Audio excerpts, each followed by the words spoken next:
Hi, guys. After an extended hiatus, I am back. And you might have noticed there are some changes. So let's get into it. Welcome to Cat Explores.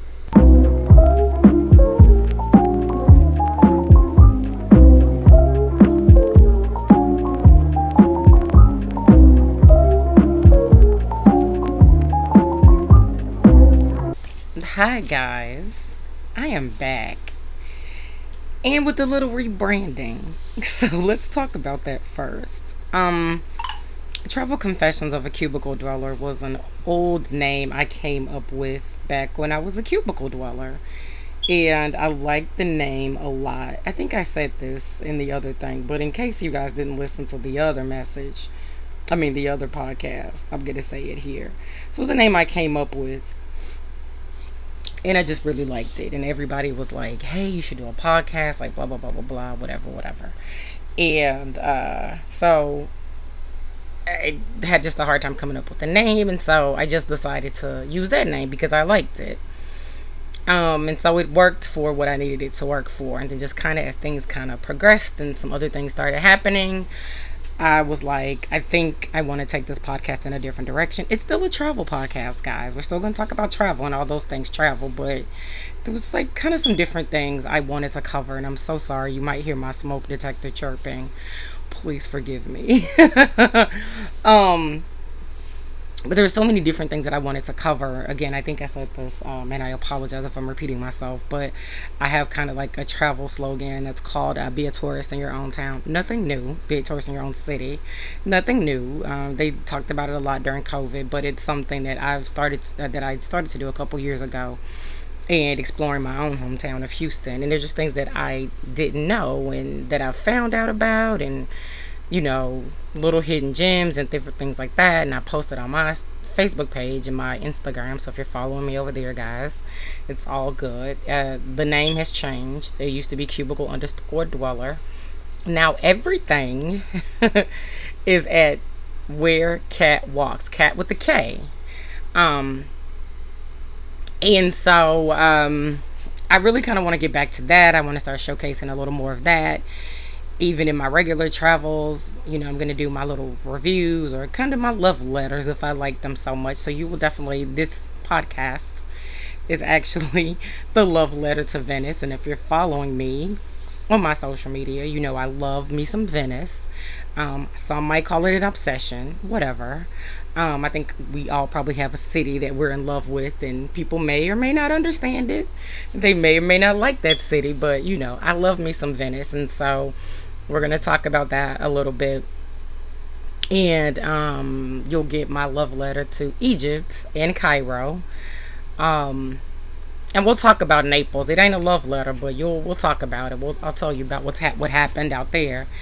And but Pompeii was cool. So I don't know how you get to Pompeii without being in Naples, but if you can figure it out, you should definitely go check out Pompeii. And then I think one of my friends is going to see Herculean, and I didn't think about that while I was out there, but that would probably get me back in that region because I would love to see that. So anyway, here is the new and improved, maybe new and improved, but here's the new podcast. And I'll probably still say the same things, y'all. I'm building it in the sky as moving pieces and things of that nature.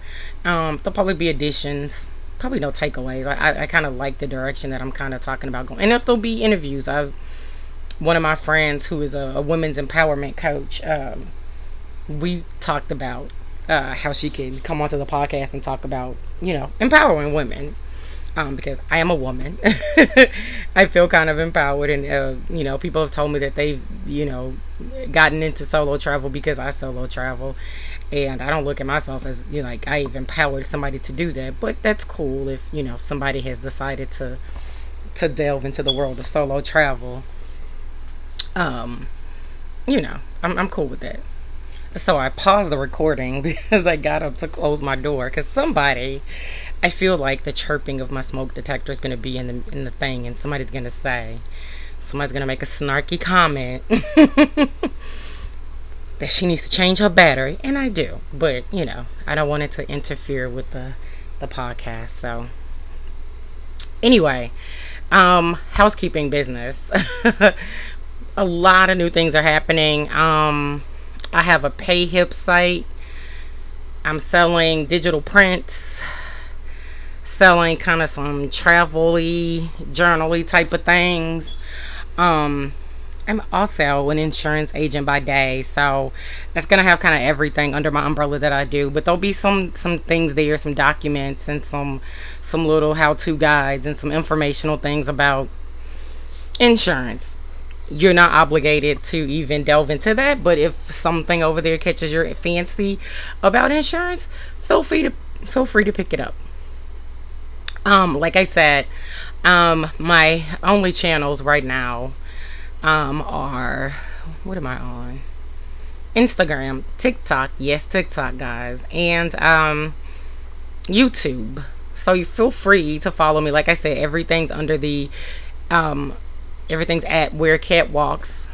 Um, Trying to keep it really consistent. If you are so interested to follow me on my personal Facebook page, I mean, I talk a lot of travel stuff over there. It's a different kind of a mix.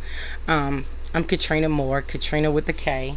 There's a picture of me in a little, again, I said this, in my little Christmassy top hat with my high school band. Um, so I'll be going live over there a little bit more too. I think one of the things I'm going to do as well, I always volunteer for the Thanksgiving Day parade in our city. And so I'm going to do like a behind the scenes kind of before everything gets started and just kind of show you guys what it takes to go on. And I think I said this, so I'll say it again. If you're in a town and they have any type of tourism or parades or any kind of big city events, please, please, please go volunteer and help them out. I was a tourism director. We'll talk a little bit about that in a second. And they always need your help. I mean, in a city as big as Houston and as many volunteers as that lady has show up for her, I'm sure she could probably always use another 50 to 100 more. And I'm being generous by that number. All right, guys. So let's get into one quick thing. I don't think I ever really introduced myself when I started a travel confessions of a cubicle dweller. I think I just did kind of a like really quick intro, but I told you guys nothing about me. So I'm gonna do a little introduction about myself so you know kind of a little bit about who I am. Um, Travel is my passion. I'm very passionate about travel. And one of the things that I really do believe in is rediscovering just your own city, right? I think we take for granted that we live in these amazing places, whether it's a big town or a small town. But we take for granted where we live. There's so many things that are in our towns that we love. Um, I was a tourism director for two small cities in Texas, and I remember when I went to the first city, it's a coastal town, and people were like shocked. Like the townspeople were like appalled. Like, why would you leave Houston to come down here? And I was like, the beach is like 5 minutes away. It wasn't the best beach, but it was a beach nonetheless. I live in Houston. If I wanted to go to the beach, it was a 45-minute drive. And I'm probably being generous, from my house to Galveston. So, my office was at the marina. And again, if you go to my pay hip site, you'll see like some of the pictures from that time frame. But it was a great view. I mean, my office was at the marina, so I saw the waves rock, the boats, like the whole nine. So who wouldn't want that? And I invited a couple of people that I worked with in Houston down, and they loved the little city. Like, they thought it was very quaint and very cute. So but case in point, it was one of those things where people take for granted what they have. And honestly, by the time I left that city, I really made the townspeople kind of fall in love with their city again and believe, like, we have a place worth visiting, right? Um, so yeah, part of what I want to do, like, I really want to get back to the be a tourist in your city thing, is I want you to also fall in love with your town. It's not about, no, don't misunderstand. A girl loves to collect a passport stamp, but it's really not about collecting a passport stamp. Road trips are important. Exploring the little cities that are, just around your area, are really important. And again, discovering things in your own town that you might have overlooked, or that think about I told you guys about the Egyptian young man. Him and his wife should be coming to town to visit me probably next year. And so, as I kind of pick this Be a Tourist in Your Own City back up, I'm thinking about what would I take him to see his first time in the States, obviously his first time in Texas, his first time in Houston. Like, what would I take him to see? What's something that he has to see, like, when he comes and visits my city? And so perhaps that's the perspective you should take. Like, if I were in your town, what is it that you would want me to see? Like, what do I have, if I'm coming to your town, what do I have to see? It's funny, I was telling my mom, we were kind of talking about it. And so, of course, it just kind of depends on the time of year that he comes. I'm kind of hoping that he might come during rodeo because, it's Texas and everybody thinks Texas is wild. We're all cowboys and cowgirls and we ride horses and we do this, we do that. But I would love for him to come during rodeo time and take him to the rodeo. I think he would have an absolute blast. But I told Mom, I said, one of the things that I have to take him to see is there's a big statue of Sam Houston on 45 North as you're heading to Huntsville, which is where Sam Houston lived. Little Texas trivia. And so it's this giant, giant statue that you see right off the freeway. But it's also like, it's a visitor center, so you can pull off to the side of the road, take your picture in front of Big Sam. I think there's a picture of Big Sam, me and Big Sam, on my Instagram page. And if not, I'll post it so you guys can see it. I mean, he's massive. And if you do a quick Google search, you'll see it as well. And so I just feel like that's one of the things, like, even like as a Houstonian, like when I first saw it, I was blown away. So I'm definitely like, that's definitely one of the things, like, I have to go take him to see. And he will just be tripped out that, like, oh my God, this giant, giant, ginormous statue is in this city. And so here's the thing, guys. What I want the new podcast to be about, or who it's for, is for the dreamers, the explorers, and the busy folks who just need a reminder that adventure does not require a passport, just a fresh perspective. And I think you guys will like it. Like I said, I'm really, really, really excited about it, and it's been a long time coming since I was like just really kind of excited about the direction of it. So here's the thing, right? If you're new to the podcast, like, subscribe, share it with your friends, your enemies, everybody. I think they'll have a great time. It's everywhere your favorite podcasts are found, and I hope this one becomes one of your favorite ones. Again, I've told you guys, we are at Where Cat Walks, Instagram, TikTok, Facebook. I know you guys were harassing me about having an email address. I do have an email address. So if you got any show ideas or topics or whatever, comments, it's wherecatwalks@gmail.com. And, wherever you are, there's a story waiting. So, you know what, guys? Let's go find it. Oh, one other thing, too, guys. I also have, like, we'll have, like, some little challenges. I didn't do one for this one because I wanted to drop the podcast. But, tag me in your post at, if you're in Houston, give me a H-Town tourist vibes tag. If we're being a tourist in our city and you've got some interesting, like, pictures or whatever, obviously you could tag me at Where Cat Walks on Instagram, or use the hashtag Where Cat Walks, Cat Explores, hashtag Be a Tourist in your city. I know it's a long one, but I got them set up to look for them. So, I'm interested to see what you guys kind of find out in your cities, okay? So that's all I got for our intro, guys. I talked a really long time, so I hope you guys don't get bored with me. Alright, guys, and now for the part that we've all been waiting for. My love letter to Venice. Again, like I said, if you're following me, whether it's on my personal Instagram or Where Cat Walks, or you're my real friend in real life, you're my friend in real life, you know that I am in love with our girl Venice. And, from the first time I visited Venice in 2018, I fell completely in love. And like I said, I get it, right, y'all? Every place ain't for everybody. I see posts from people every day on Instagram who completely hate Venice. But you know what? She is my boo. And her mysterious side always calls my name. And my 2 weeks in Venice did not disappoint. Um, I got to town for the last weekend of Carnival in the following week, which was actually really, really good. And I think, honestly, it's probably going to be an annual trip for me. Um, because when I first found out about Carnival, that's what made me want to visit Venice.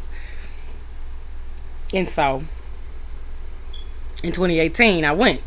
And it was great. It did not disappoint. And like I said, I completely fell in love. So, a couple of things I'll say right off the bat. Like, if you haven't been to Venice, you'll probably see some things that'll tell you, like, as you're looking for, a hotel, they might tell you to stay in Mestre, which is not Venice proper. It's like another town. It's right outside of Venice. It's like a 10-minute train ride. Here's the thing, and it's a little bit cheaper. But here's the thing, pay the money and stay in Venice, right? Because you know why? You might get up, you might start walking around a late night in Venice. I don't know how long the trains run. I'm not trying to figure out how long the trains run. I just want to walk back to my hotel. Um, One of the nights I was there, I'd walk to get, of course, Venice is canal, so everywhere's walking. I'd walk to get something to eat. And as I was walking back to my hotel, I stayed near the fish market. And it was like a pop up party that was happening right there at the fish market. And so I stayed for like a couple hours, like outside, just bopping around. Like, you can't do that. I mean, you can, but like I said, I don't know what time the train stopped running. I don't think they run 24 hours. And if your hotel's in Mestre, then you're gonna miss out on some things. And there will be, I've seen a couple of articles where people have said like that was the one thing that they kind of wished that they stayed, on the island. Sorry guys, I took a drink. That they stayed on the island rather than staying in Mestre. And so it will, when you're looking, you have to be very, very careful when you're looking for your hotels, because it will direct you to Mestre. Which I'm sure Mestre is fine, and I'm sure at some point I will stay maybe in Mestre, but I don't know. Like I said, my hotel was in Venice, right near the fish market, probably a 15-20 minute walk to St. Mark's Piazza. And so it was fine, good little area, like a lot of little restaurants like right by there. So it was perfect. I will say I kind of felt I was telling my mom this today. I kind of felt like, y'all know my alerts always go off. I kind of felt like a Venetian, because so when I got there early on a Sunday, right? And so usually my first day in a new town, especially international travel, is I sleep. I mean, obviously, it's 8 hours ahead of where I am. So I need to get, and I've been flying for like 13 hours. So obviously, I need to get on to the local time. So typically, I don't do anything the first day. Like, I get something to eat, and then I go to sleep. And I'm always the kind of person that always has like snacks and stuff like that. So I'll find me a little store. I'll have some snacks in my room. So if I decide not to go anywhere, um, I don't have to, because I have snacks in my room. But this trip was really different because there was a baby crying on the longest part of my trip, which was from Houston to London. And so I didn't get any sleep. So by the time I got to Venice, I was like really, really exhausted. So I didn't even, I think I stopped by the store and I got me some snacks. And then I went and I took a nap. And I slept for a very long time. But where my hotel was, like I said, actually it was a bed and breakfast, but where it was, like I said, there were a lot of few little restaurants nearby. So there was a little place I found, and I got up and managed to get something to eat, and a gelato shop. Which, again, if you know me, I love some gelato. Let me tell y'all something. 14 days in Venice, and I ate gelato at least once a day. There were a couple days I kind of had one early, then I had one late. But, so that's what I usually do on the first day. So I have no, I'm saying this to say I have no idea what the crowds were like on Sunday. I mean, it was decent because I, had to walk from where I got off the aqua bus to my hotel. So I did see it, but it wasn't bad. So it was just a very interesting trip, right, guys? Like, throughout the trip, throughout the 2 weeks, a couple days, I felt myself sick. But how do you complain? You're sick in Venice. You know what I'm saying? Like, I opened my window, listen to the bells toll. You heard the Italians, talking and all this kind of stuff. So how can you really, really, really, really be upset when you're sick in Venice, right? So there were a couple days that I was sick. But it was funny because, like I said, I started telling you guys, but I told my mom this. I was like, I kind of felt like the Venetians, right? So through the week, even Carnival week, it was still pretty thin, right? You roam around, get where you need to go, like blase, blase, everything's good. Y'all, like literally was out Friday, and then Saturday went out, and it was like crazy. Like they had the ropes up, like like the little velvet ropes or whatever to like keep you up. They had like barricades up. There was obviously more police presence, like the whole nine. I was like, this is crazy, and people like I kind of get the Venetians that people like literally just come in for like a day or so and they're not spending money there. They're just seeing a couple of the sites and all this kind of stuff, and then they're going on about their business. So again, this was like my first week. Like I said, I get there, so it's the weekend, and then I think Carnival ends on like that Tuesday. And so the end of Carnival was a lot of people there too. But then after that, like it was really easy peasy breezy. Like it was really nice just getting around the town. And I really, really liked it. So I ended up doing a photo shoot in I ended up doing a photo shoot in Venice. That was really fun and really cute. I think I'll do that like every time. Like I think I'll do that when I travel just in general, like to different places. I was like, maybe I'll do one like every time I'm in Venice, but I don't know. Maybe I'll do one, the next time I'm in Cairo or something. But it was really, it was really enjoyable and it was worth it. It was a celebration tour of sorts for me, so it was really great. I did a day trip to Verona, y'all. Got on the train. I think it was like a $35 ticket, and Verona's like 2 hours. No, that seems long. Maybe an hour, hour and a half, maybe. Maybe it's 2 hours. Hour and a half, 2 hours. Um, on the train, and so there's like the balcony where they said I'm gonna mess it up. William Shakespeare like was talking about Romeo and Juliet, right? So I go to Verona because, of course, I watched the travelogue, and they talked about like the little day trips from Venice or something. And so I didn't just want to be in Venice like the whole 2 weeks, and I didn't want to go to Brana or Morana, which I went to those in 2018, and they both were nice.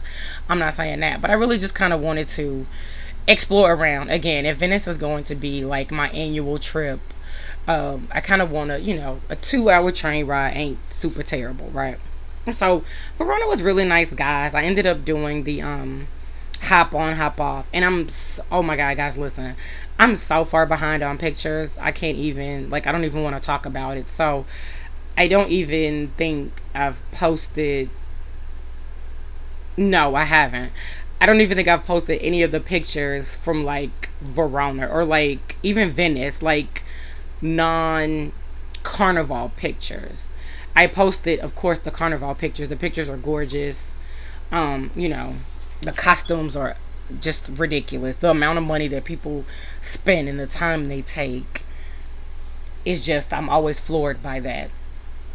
So I've posted that, but I haven't posted like all the stuff like from all the other things that I did. So I need to like post those pictures. But Verona was really, really nice. I had a really good time. I would like to probably spend a day or two actually in Verona. Like that's how much I liked it, because I did the hop on hop off tour. They have two lines.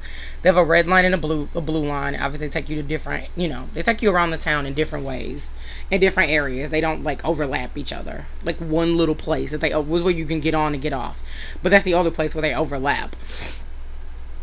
And it was really nice. I really like kind of liked it, and it was it was funny too, guys, because it was the second week of my trip, so I'd been in Venice for like a week and a half, and I hadn't seen a car in like a week and a half. And then I get to Verona, and I'm like waiting for the other bus because I'd done the one line, so I was catching the other line, and I was like, "There's a car!" Like I haven't seen a car in like a week and a half. But yeah, I liked it a lot, and I was like, you know what, I could probably do like 2 days in Verona or something.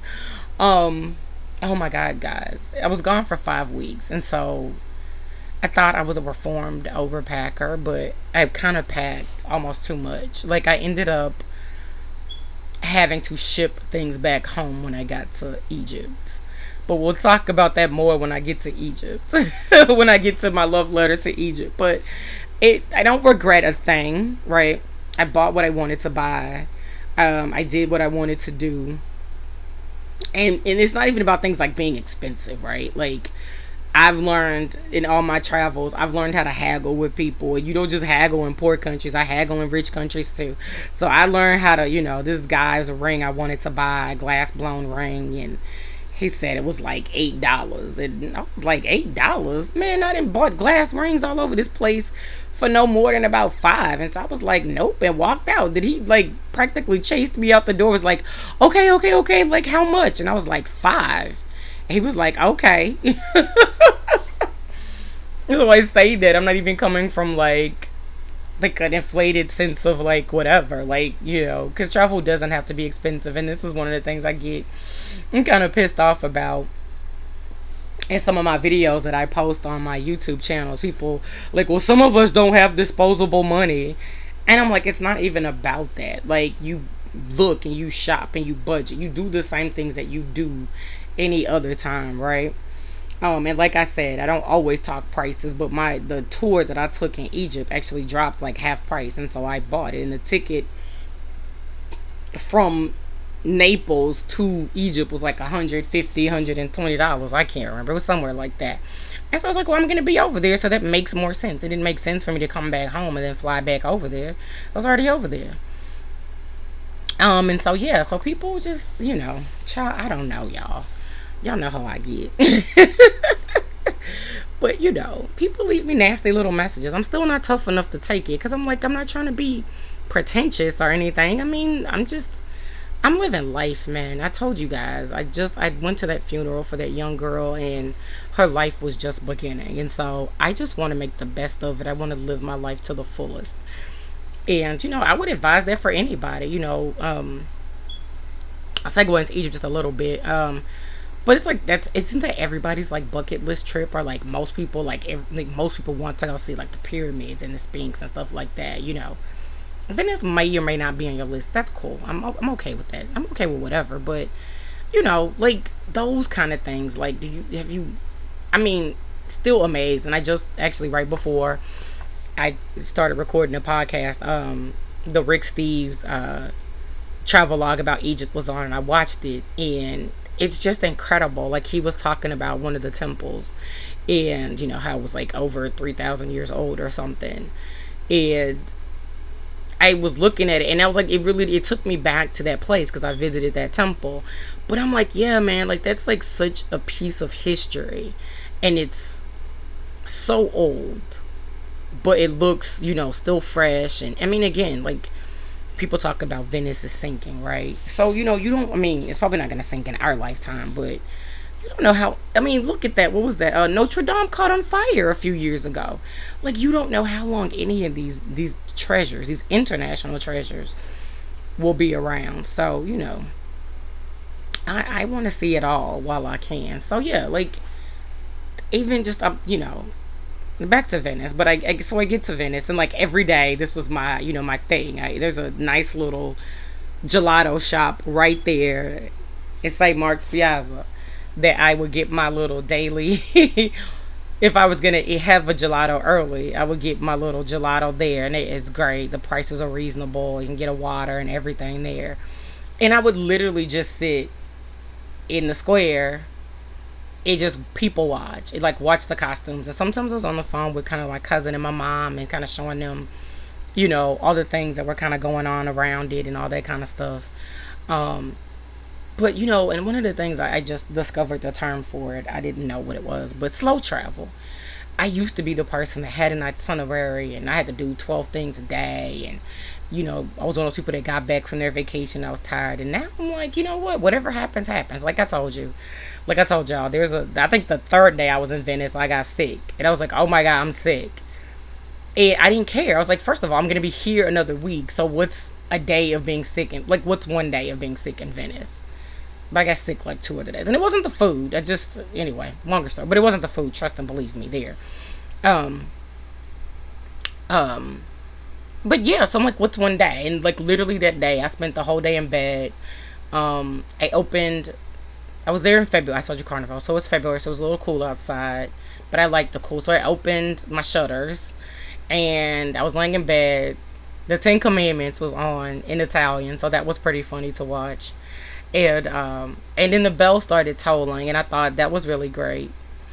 And so it was really funny because I heard the bells toll in Italy, and then I heard the prayer calls in Egypt, and so that was really nice to hear, just like the different expressions of religion and all that kind of stuff. Not to get into any conversation about religion or anything like that.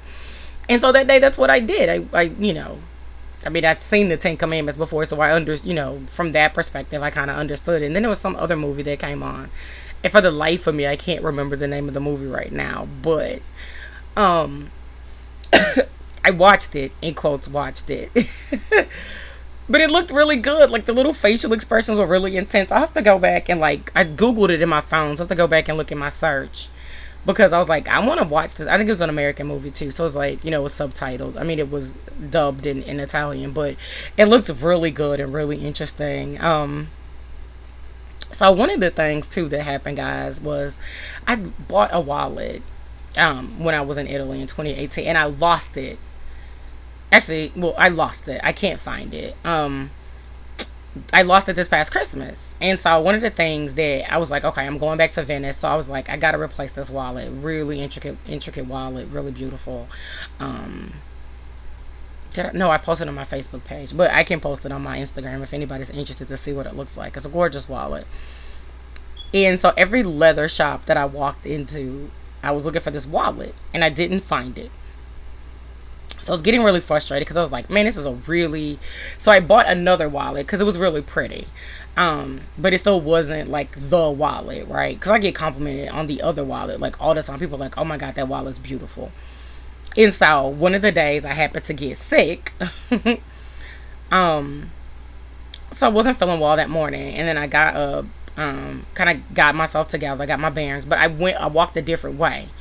Like, had I gotten up on time or had I not been sick that day, I was going to go sit at St. Mark's Piazza, do what I, had been doing it all the other days. Like, and they have, like, a whole, like, show that's good. The city puts on a great carnival show, guys. If you're ever seriously in Venice for carnival, you should definitely go. A lot of free stuff. One of these years, I'm probably going to go to the balls, too. But just for free, there's a lot of stuff that they do right in that little square. I don't think I put that video up either. There was like a little puppet show going on. Like, there's all kinds of stuff. So anyway.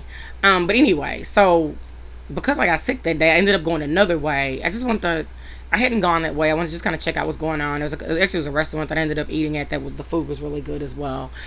Anyway, so yes, I know some of you guys already know where I'm going with this. So there was a leather shop, and I almost didn't stop in it because it had been so discouraging to stop in these other leather shops that didn't have this wallet. So I happened to walk into the leather shop, guys, and I'm like, OMG, there's my wallet. It wasn't in the color. So the color I bought in 2018 was red. Really pretty, like just kind of reddish color. They had it in blue, and they had it in like this tan kind of cognac-y color. And so I almost got it. Wait, guys. Wait. So I almost got it in the cognac-y color because I was like, oh, that's a safe color and it goes with everything. But I said no. The blue one really caught my eye. It was really, really pretty. And so I ended up getting the blue one, guys. But I almost literally, no exaggeration, like bursted into tears because I was like, if I can replace this wallet, it will be worth me coming to Venice. Like, I love Venice, don't misunderstand, but it was like, that was my favorite thing that I had purchased from Venice when I came the first time, and was really heartbroken that I can't find my wallet.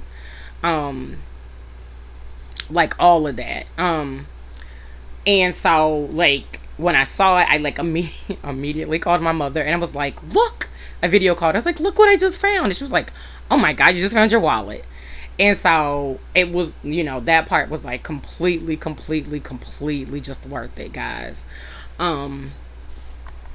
So yeah, it was completely worth it. So that happened. So again, like, see what happens. This is why I can't be mad, like, when things don't go according to plan sometimes. Like, I mean, I think eventually, right, I would have gone in that direction probably a couple of days later, and the wallet would have still been there. It's not like that, but just so happens that particular day that I wasn't feeling well was the day I went that way and saw the wallet. Like, walked into the shop and saw the wallet. And so this is why we can't get upset, like, sometimes when things don't go our way, right? Or when things don't go as planned. Like, sometimes there's something better waiting for you. So I, you know, didn't even get upset about it. Like I said, I woke up in Venice and I was sick. It beats waking up at home and being sick, right? And as per usual, I got lost a couple times, but that's the beauty of Venice. You get lost, you discover different things. You see different things. It was just really just a good time. I mean, I really got to explore the city in a way that was meaningful to me. And of course, I would love to stay a month, 2 months, 3 months, whatever. But yeah, the 2 weeks was really, really good. I found I can't think of the name of the bookstore that's there that has, the books and boats and stuff. But I found that place and that was really cool. There's a neat little candle shop near it. And I was taking pictures outside, and the guy like shooed me off. But his candles were really pretty. I was like, you might want to calm down and let me take these pictures and get people to know where your shop is. But there was a little his little shop was like on the way to the, and the little bookstore is really cute. Again, guys, I'm super duper behind. Like, I really need an assistant. I made that joke on Facebook and people thought I was joking, but I'm like, I'm serious. Like, I took so many pictures. Let's not even talk about it. Um, but that was really great. Like, it was really cool. And I was like, here's the thing, y'all. Like, I tell people this all the time. Like, one of the things that I like for me, and I didn't I say earlier that I don't think I empower other people, but at least it's empowering for me. If you get something from it, that's great too. I'm not saying it in that way, but one of the things for me that's really empowering is when I'm looking for a place and I get to the place that I'm looking for. Like, that was my mission for the day, was to find that bookstore. And of course I had GPS. I wasn't just relying on, hey, go down to this fundamental and turn here and go down to that canal and turn there. I had GPS, but GPS ain't perfect. Like, we use it every day. It's just driving, and GPS will take us somewhere else. And when you get into the winding places of the canals and the different like little hallways and stuff, sometimes GPS loses you. But when I make it to the destination that I'm trying to get to, it's so exciting for me. And I don't know why. It's always been that way. I've been traveling solo for years. And anytime I put someplace into my GPS and I get there, I just like do the Al Bundy happy dance. If you guys are fans of Married with Children, you know the Al Bundy happy dance. Um, and so it's really nice. Like, when I got there, I was like, yes, I got there. And so that's me, like, all the time. Like, um, it's just little things. Again, I mean, we can have a longer conversation one day about solo travel and why it's empowering for different people. But that's kind of one of the things for me. That's just, I mean, it seems like a little thing, especially with the advent of like GPS. But like I said, Venice is one of those places you can get lost there, and I've been lost there a time or three. um, but Venice is one of those places you can get turned around in really quickly. So to like find your place, that's really cool. Like, I forgot where I was trying to go, but it took me like an hour to get there. Like, I'm walking around for like 45 minutes to find this place because GPS is taking me in like so many different places. So then I've got to pull my trusty old, translator out and, try to talk some Italian or at least, hey, look at this right quick. And I like Venice. I know there's a lady that I follow on YouTube, and she said she had a really not so kind experience in Venice, very similar to the experience that I had in Naples. And I'm like, that's never been my experience. But I don't judge people in their travel experiences. I found the people in Venice to be very nice and very helpful. So, even when I'm kind of lost, they still kind of help get me in the right direction. So yeah, and then the other cool thing I did, guys, I took a workshop at this mask place called Kamakana. And the cool thing about them is their masks were used in the Stanley Kubrick film Eyes Wide Shut. You know that little scene where the folks are, I think, aren't they swingers or something? I saw the movie once, but I remember the masks. But anyway, those were their masks. So they did a workshop and I followed them. I told you guys I'm all about Venice and I'm all about mask. Like, I'm going to plan a Venetian masquerade ball. And I want you guys all to come into Houston and come to it. It's gonna be amazing. So I follow these guys like all the time. Anyway, they were doing a workshop on kind of the history of Venice and the history of the history of Venice, the history of Carnival, and like the history of mask. It was a free workshop, y'all, and I managed to get a ticket to it. And it was amazing. I mean, how cool is that to take a workshop from a mask making shop in Venice, and they like kind of they showed their process for making masks, and she like painted a mask and showed how they did it and all that kind of like just super cool amazing stuff. And it was great. Now I will like well, I did say their name, but let me tell you guys this other thing too. So there's this place that was right around the corner from my bed and breakfast. It's a place called the Fluffy Pancake. And I passed by it almost kind of every, like my first week there, I think. And so then one day I just got curious. Well, I looked up the prices, right? Because, you know, I think I told y'all, I like luxury, but I'm also like a budget girl. So I ain't trying to spend like an exuberant amount of money, right? So I look up the prices. I'm like, okay, it's pretty cool. And they serve breakfast. I'm a breakfast girl too, right? So, and I really hadn't been eating breakfast because I wasn't waking up like super early because I'm on vacation. So why would I wake up early? And I don't like mornings anyway. Which brings up another question, like how you like breakfast. But you can eat breakfast every day, right? Sorry guys. This is how we go down the rabbit hole. This is how we go down the rabbit hole. But anyway, so one day I decide. So I'm kind of looking at the menu. I'm like, I like the prices. I think the cappuccino was like $3. I think that's what I was looking at. So I was like, oh, I can get a cappuccino for $3. That's where we going. Y'all, the best breakfast I have ever had in my entire life. And it is a fluffy pancake.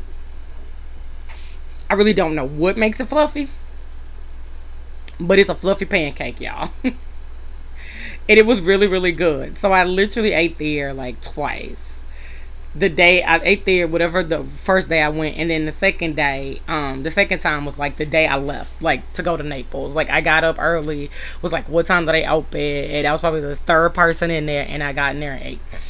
And one thing was crazy about this trip too, y'all. I met a whole lot of Americans in Italy this time. It was like just ridiculous. I met some people from Louisiana, South Carolina, Missouri. I mean, it was just all over the place. It was like this lady sat next to me in the square. She started talking. I was like, where are you from? And she was like, I'm from Missouri. Where are you from? I was like, I'm from Texas. But wait, let's get back to the fluffy pancake. All jokes aside, but it was really good. Like, I don't know, I told them like literally I was like, if y'all want to make one in Houston, I will pump y'all up like every day. They were like, we're gonna tell our we'll tell our owner or whatever. And then so I'm in a group, and I had mentioned it in the group, and somebody else said there's another lady who like either she lives in Venice or she visits a lot, and she was like, oh yeah, that lady swears by that place. I'm like, yo, that's like the best, I mean, like $15 breakfast that I've ever like had. Those pancakes, they have like an interesting mix of like things, because it was like whatever one I got, I forgot the name of it, but it was like kind of savory. Oh man, I'm sorry y'all done took me right back. Let's focus, cat, let's focus. So anyway, like all in all, it was just a really good trip. Like I said, for me it was, I'm a slow travel girl. I don't feel like I have to do anything on any given day. Like I said, I got sick probably like 3 different times, which that always kind of happens. Y'all know, you travel, you kind of drink the local water and, you know, whatever. It just, you know, bothers you some days. Um, and so I just wasn't, my mom was like, "You're not gonna do anything today." I'm like, "No, like I'm here for 2 weeks. Even if I was there for a week, I mean, your body tells you when to do stuff, and you get to be a certain age, and not that I'm like old or anything like that, but you get to be a certain age, you gotta start listening to your body. I'm not 30, I'm not 20. So if my body's like, you gotta rest today, you gotta rest. That's what I said. My first day that I get there, I try to get there early so I can sleep all day and get on their schedule, because that's important to be on their schedule. Like, you gotta do that. So if you don't do that, then you're running around tired all day. So, I take a day to like get on their clock, and then, you wake up the next day and you're pretty much on their clock. Um, so yeah, guys. So that was, Venice. I'm trying to make sure that's everything. Oh, and one other little thing. It's just a cute little thing. Nothing like, so there's this little I think it's called Venetian Duck Store. So, I think I told you guys I have a little 4-year-old niece. She likes rubber duckies. It's so I was, as I'm out, I'm trying to, think of a thoughtful kind of thing to get her. I really wanted to get her like the little kids mask were so cute, but my brother was like, "She's too young. She's gonna tear it up." Da da da da. So I end up going another way to get to St. Mark's Piazza, and I passed by the Venetian Duck Store. And yes, guys, they had a duck that was dressed like a gondola. A gondolier. So I bought it for her. It was the cutest thing. I do have a picture of it. I'll post it probably. And so that was something I was really excited for. And I didn't get a chance to look for her like a Egyptian Cleopatra looking duck while I was in Egypt. But the young man says he will help me find one. So I guess I will find one. And so I don't know. Am I still gonna call you guys boys and girls? That was for Cubicle Dweller. Maybe I'll call you guys explorers. I still like boys and girls though. But anyway, guys, I have talked your ear off for 46 minutes. And so I think this is a prime place to stop. But I hope you guys enjoyed my love letter to Venice. Like I said, I'm gonna go through my pictures and put them out, because I haven't put up like the scenic pictures or just the sights around. I jokingly told my friends on Facebook I was going to post the bridges, the bridges and canals of Venice, because I love bridges, I really do. And so every time I saw a bridge or a bridge, I just took a picture of it. And so I've got some really incredible pictures of the bridges. And so they were like, "We won't be mad if you post it." So I might, you know, go through my thousands of pictures that I took and give you guys like a good 10 or 15 of the bridges of not just Rialto. I mean, like the little ones and the little hidden nooks, and when you're crossing the fundamentals and you get a little lost and all this and that. There was just some really cute. I mean, there is not one place that I have not loved more. And I don't know if you guys have ever heard of this term called your soul place or your soul home. I think it's what it's called. But Venice is definitely, it's like a place that you like love, that could be unexplained. Like maybe you've never even been there, but you're just drawn to this place. And honestly, like the first time I visited Venice, like no lie to y'all, and it might sound weird to some people, but I'm gonna say it still because I'm cat and that's what I do. But it really felt like home. I really felt like I was home. And so it's my soul home. Like it calls me. And so the 2 weeks there just weren't enough. I mean, it was great. I had a really good time. I was kind of, in a sense, I was kind of like, was I just like really hyping Venice up? Because it really was nice. But I mean, I hadn't been in like I said, since 2018. And, literally when I got on the little water bus to get to the Rialto Bridge, so I could get to my hotel, like everything felt right with the world. I just was like, oh, this is home. Like, welcome back. It really was like, welcome back, cat. So, you guys, if you got soul homes, tell me where they are. Drop them in the comments. I would love to hear what place just calls your name. And, might seem, to some people just like the craziest thing, but it means a lot to you. Um, I would love to hear it. But guys, I'm gonna wrap it up and not talk to you guys for like a whole entire hour. But again, guys, I'm tell you again, follow me, YouTube, um, Instagram, and TikTok at Where Cat Walks, cat with the K, you guys. If you want to follow me on my Facebook page, it's Katrina Moore, Katrina Moore. It's a picture of me, little Christmas hat, little band in the background. Like I said, I'll be going live over there a little bit more. And if I can get my subscriber count up on my YouTube channel, I'll be going live on YouTube, and I'll probably go live on TikTok too. Again, if you've got show ideas, something, I don't know, want to just reach out and say, hey girl, hey, I'm at wherecatwalks@gmail.com. And want to hear your comments about kind of what you think about my love letter to Venice and what you think about the direction of the show. And I'm always willing to have a good conversation with you guys. But with that, boys and girls, we're gonna call it a night. And remember, wherever there's a story to tell, we're gonna find it and we're gonna tell it. I will talk to you guys later.